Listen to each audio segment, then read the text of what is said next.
Արդեն սկսել է կանանց տոների միամսյակը եւ մենք այդ առիթով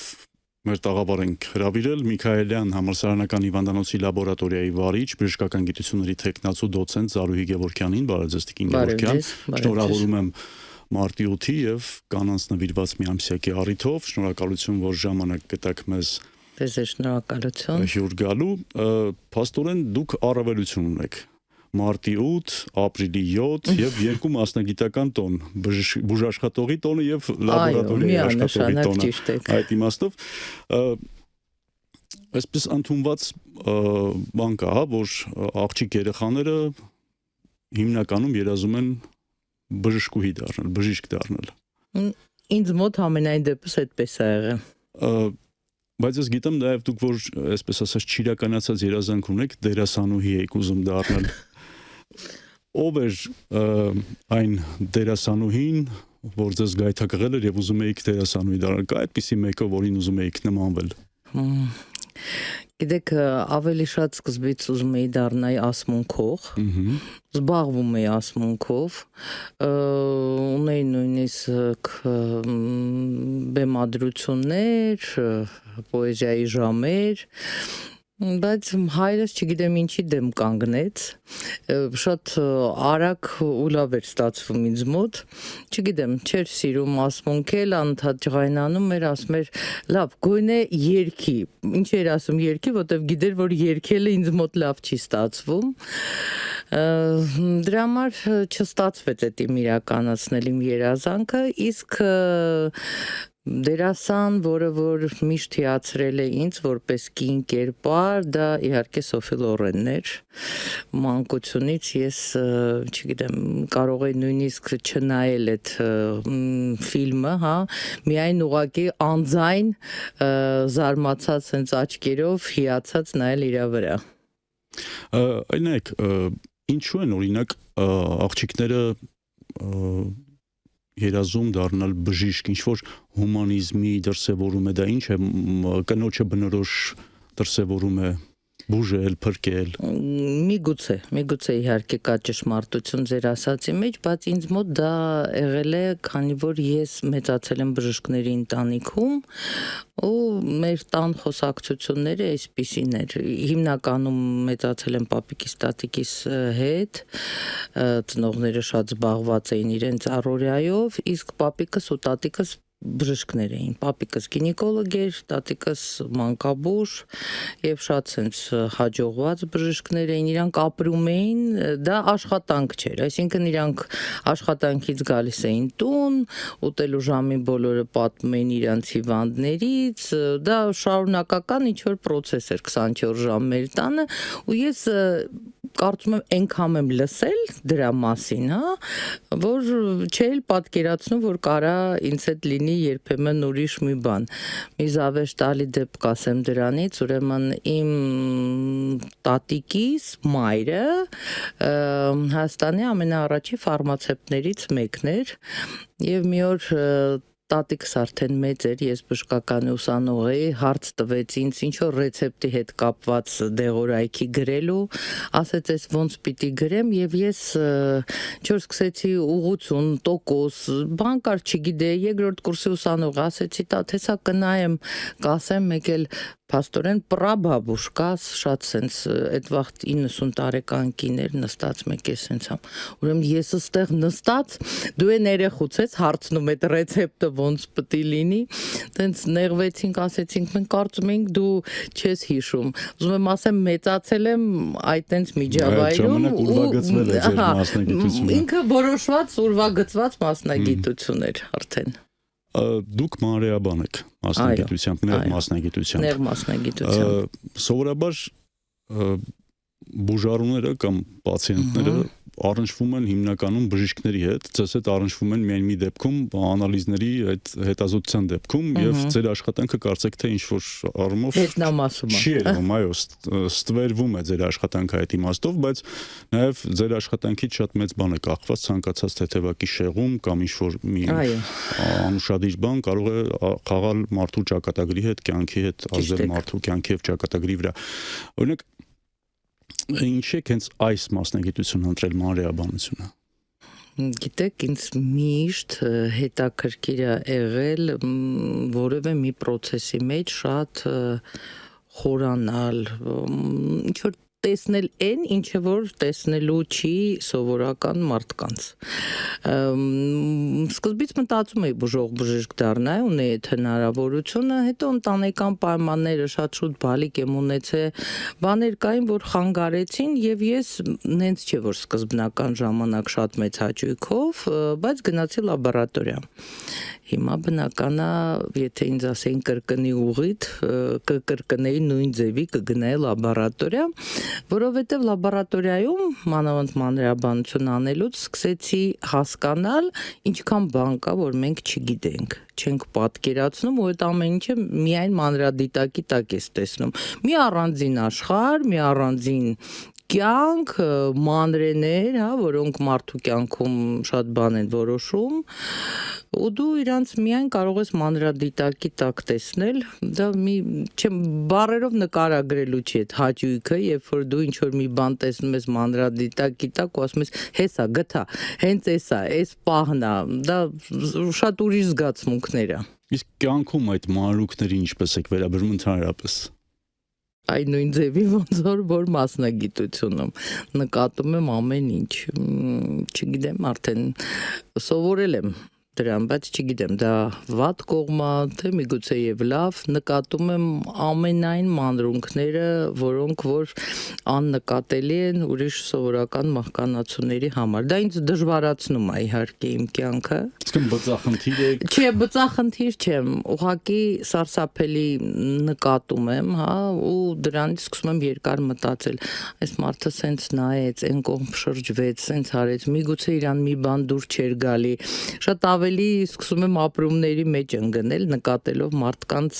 շարժու ձևը։ Ու вообще նկատում եմ այն, ինչը որ կարծում եմ սովորական մարդիկ այդքան էլ չեն նկատում։ Ասացիք, որ վաղ տարիքում եք ամուսնացել, աշխատանք, ընտանիք, այս չարչերկված հարցը Բարդ է եղել շատ, դե ամուսնացել եմ բժշկականի առաջի կուրսս ավարտել եմ, լավ սովորում էի ինստիտուտում, այսինքն իմ համար դա շատ մեծ ծանրաբեռնվածություն էր, արդեն մեծ ընտանիք, ուսում, շուտ բալիկ եմ ունեցել, բայց էլ եմ ասում, եթե հիմա հարցնեիք հանկարծ հետ տակ որևէ մի բան կփոխեք ձեր կյանքում, ոչինչ չի փոխի։ Դժվար, բայց շատ, չգիտեմ, շատ լավ ճանապարհ եմ ունեցել, շատ հաճույքով եմ հիշում իմ նույնիսկ դժվար ճանապարհները, մանավանդ 90-ական թվերը, այդ վաղ երեխա պահելն էր դժվար,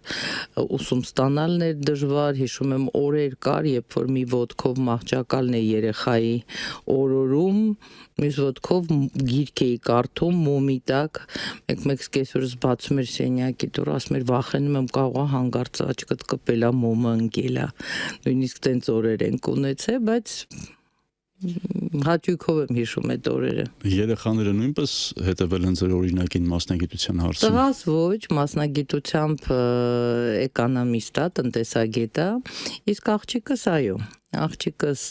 լաբորատոր մասնագետ է, այսինքն ինձ թվում է իրան էլ ես եմ այնքան պատմել, որ ինքն էլ ուրիշ բան չէր պատկերացնում, որ ասում է ինչ որ մի բան, ասում էր չէ, հետո մանկուց շատ հաճախ եկել է լաբորատորիա, դե լինում էր որ երեխաներին տեղ չկար տանելու, թողնելու, ասում էին նստի սպասի, չշարժվես, ոչինչ չձեռտես, ես կգամ, ու մի անգամ ասեց լաբորատորիայից սպეციფიկ հոտ է գալի, բոլորը սկսեցին ծիծաղալ, որտեվ ինքը ճիշտ էր, կարծում եմ ինքը նույն ձևի հաճույքով է անում իր աշխատանքը։ Անկախ այդ հոտից։ Անկախ այդ հոտից։ Լաբորատորիայում մոտ 10 հոգանոց կոլեկտիվ ունեք, որտեղ կարծում եմ մեկն է տղամարդ։ Ում հետ է ավելի հեշտ աշխատել կանանց, թե տղամարդկանց։ Հիմա արդեն 2 տղամարդ, հա, նույնիսկ ունենք երիտասարդ արդինատոր, մեր ուսանող, որը որ էլի դարավ լաբորատոր մասնագետ եւ մեզ հետ աշխատում է։ Չեմ կարող ասել ճիշտն ասած, ես կարծում եմ մարդուց է։ կան պարտաճանաչ մարդիկ, իսկ լաբորատորիայում ձեր ասած բծախնդիր լինել, ավելի պատասխանատու լինելը շատ մեծ կապ ունի, հավատացեք։ Չես կարող լաբորատորիայում աշխատես ինչ-որ ավտոպիլոտի նման, սարքա, խփեցի, կնոպկայա, էրորա, թուղթը դուրս եկավ, վերջացրեցի, չէ։ Ամեն ցուցանիշի հետ դու սկսում ես հասկանալ հնարավոր է սա, հնարավոր չի, սկսում ես ահազանգել բուժող բժիշկին, դրա համար եմ ասում, մնում ես ետնամասում, բայց կատարում ես մի հսկայական աշխատանք, հավատացեք, որ չեմ կարծում, որ որևէ մի խելացի պատրաստված բուժող բժիշկ կարա առանց իրեն օգնող լաբորատորիայի լավ արդյունքներ ստանա։ Լինում են դեպքեր, որ մարդիկ հետազոտություններին ինչ-որ առումով չեն վստահում, մի քանի տեղ են գնում եւ այլն, դա ինչով եք բացատրում։ Երևի մարդկանց վստահելուց, չնայած գիտեք դրա մեջ վատ բան չեմ տեսնում, սովորաբար ինձ ասում են, գնացին դեղել ստուգել, չէ, ասում եմ շատ լավ է, ես կարծում եմ, եթե լաբորատոր մասնագետը շատ վստահ է իր կատարած աշխատանքի համար, իր որակի համար, հա, որին շատ մեծ ուշադրություն ենք դարձնում, վատ բան չի, որ կարա գնա, դե սովորաբար նայեք, բուժող բժշկին էլ, չէ, շատ ընդունված է, գնում են երկու կարծիք ստանալու, ինչի պետք է լաբորատորիայի համար չգնան երկու կարծիք ունենալու, ես դրան լավ եմ վերաբերվում։ Ու միշտ շատ ուրախանում եմ, երբ որ գալիս են, ասում են դուք այս թիվն եք տվել, ոնց որ իմ բուժող բժիշկը այս թվերի հետ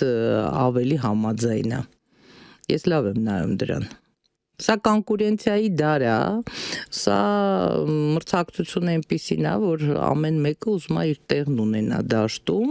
եւ դա պետք է վաստակի, դա տենց հեշտ չի։ Ամեն մասնագիտություն ունի իր ներքին, այսպես ասած, հա, խոսույթը, ասենք դուք ձեր լաբորատորիայի աշխատակիցներով ինչ հետաքրքիր կատակներ եք անում, ասենք, չգիտեմ, ինչ այդպիսի խոսույթ կա, որը ընդունված է հենց ձեր միջավայրում օրինակ։ Գիտեք, լաբորատոր մասնագետները քիչ են սիրում գրել։ Դա տենց ընդունված է, որտեվ հիմնական աշխատանքները մանավանդ այս դարում, հենց սարքավորումներ են, սարքի հետ ամբողջովին կարողանում ես խոսել եւ այդ թուղթ ու գրիչը, այս էլեկտրոնային ծրագրերը, որ կան, հա, ինֆորմատիվ սիստեմաները, լաբորատոր, սովորաբար թուղթ ու գրիչը մեզ մոտ վերանում է, բայց մեկ-մեկ սենց հավաքների առավոտյան ասում եմ գրեք։ Գրեքը դա նշանակում է, ուրեմն հենց բան պետք է ասեմ, որ բոլորը պետք է պարտադիր դրա մասին հիշեն իմանան, բայց հենց այդ ասում եմ գրեք, բոլորը որտեվ վաղուց չեն սիրում գրել, ավելի ռուսերեն ասած пытаются шагать в ногу со временем. Իսկ время сейчас более техники. Այդ գրեքն է մեր կարկախոսը, որտեղ մեկ-մեկ ասում են Վիգեննան հեսա էլի ասելու է գրեք, ու բոլորը սենց նամրոտ նայում են վրաս, որտեղ գիտեմ, որ այդ գրեքը, ուրեմն մի լավ բան չեմ ասում, որ ասում եմ գրեք։ Այ տարբեր ժամանակահատվածներում մարդիկ փորձում են բնութագրել հայ կնոջը, ինչպիսին է հայ կինը կամ ինչպիսին պետք է լինի։ Օրինակ այսօրվա հայ կինը ձեր պատկերացմամբ Գիտեք, չգիտեմ, ցավոք ասեմ, թե բարեբախտաբար նույնիսկ փոխվել է, ես հիմա հիշում եմ հայ կինը 90-ական թվականներին, հայ կինը հիմա, նույնիսկ հիմա է փոխվել, որովհետև հիմա հեշտացել է։ Մեր առաքելությամբ մենք գիտեինք, որ հայ կինը, բայց ինձ համար միշտ տենց է եղել, ընտանիքը իհարկե դա առաջնահերթ է, հետո աշխատանքը։ Շատ շնորհակալ եմ իմ բոլոր ընտանիքի անդամներին, որոնք միշտ ըմբռնումով են մոտեցել իմ աշխատանքին, եւ եթե իրանք ըմբռնումով ու նույնիսկ ինձ օգնելով չմոտենային այդ հարցին, շատ բան կարծում եմ իմ կյանքում չէր լինի այնպես ոնց որ կա։ Ուղղակի հիմա ելնելով տեխնոլոգիաներից, դարաշրջաններից, հա, սկսած այդ ուտելիքի պոլուֆաբրիկատներից, չգիտեմ, ամեն ինչից, ռոբոտ պիլիսոսներից, ամեն ինչը ես գտնում եմ, որ ավելի հեշտացել է հիմիկվա հայ կնոջ մոտ եւ նա ավելի շատ ժամանակ է կարողանում անցկացնի իր աշխատավայրում, քան թե առաջներում, որտեղ առաջներում հավատացեք շատ բարդ էր։ Ու եթե դու պատասխանատու մարդ ես եւ ուզում ես, որ ոչ ընտանիքը տուժի աշխատանքի հաշվին, ոչ էլ աշխատանքը տուժի ընտանիքի հաշվին, դու իրականում շատ մեծ ջանքեր ես դնում դրա համար։ Իսկ օրինակ ընդհանրական վերաբերմունքը կնոջը հանրության մեջ ինչպիսին է ձեզ։ Ես էլի մտածում եմ, որ այդ վերաբերմունքը հիմա, քանի որ շատ կան լիդերներ կանայք, ստացվում է այնպես, որ շատ ղեկավարներ կանայք, որ կանանց սկսել են ավելի շատ դեր եւ տեղ տալ, հա, նույնիսկ անում են այնպիսի բաներ, որ գրավեն դաշտում ավելի շատ կանանց, փոխել է այդ վերաբերմունքը։ Հավատացեք, նույն երևի թե 90-ական թվականներին այդքան շատ չէր պատկերացումը, որ կինը լինի ղեկավար, քանց Հիմա ավելի շատ են ինձ թվում կնոջ խորհրդին լսում։ Միգուցե կանայք բնավորությամբ հիմնականում, կանայք բնավորությամբ ավելի հանգիստ են, ավելի մեղմացնող են։ Ամենայն դեպս ես բնավորությամբ մեղմացնող եմ։ Ու ես նկատել եմ, հա, թե տանը, թե աշխատանքի վայրին, երբ որ սուր եզրերի հարցեր է կանգնում, ես չեմ սկսում,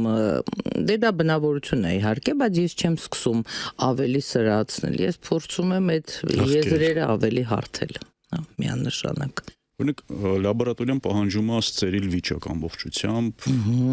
առանց կողմնակի որևէ ինչ-որ տարրերի,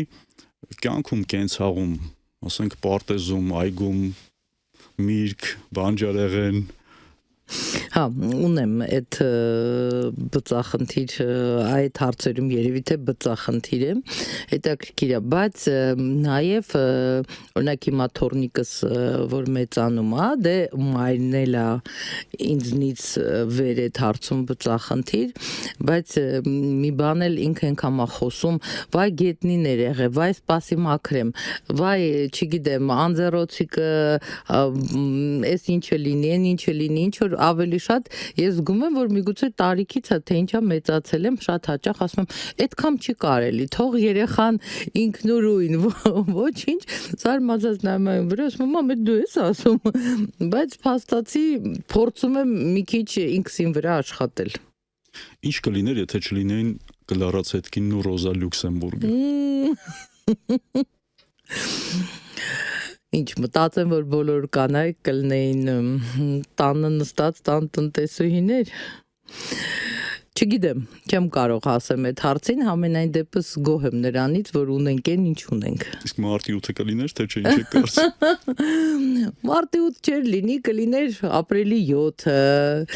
Եվ կարծում եմ կանանց համար,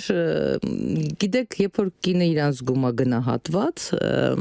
թե տանը, թե աշխատավայրում, թե իր ընկերական շրջապատում, հավատացեք ամեն օրն էլ տոն է։ Ես շատ սենց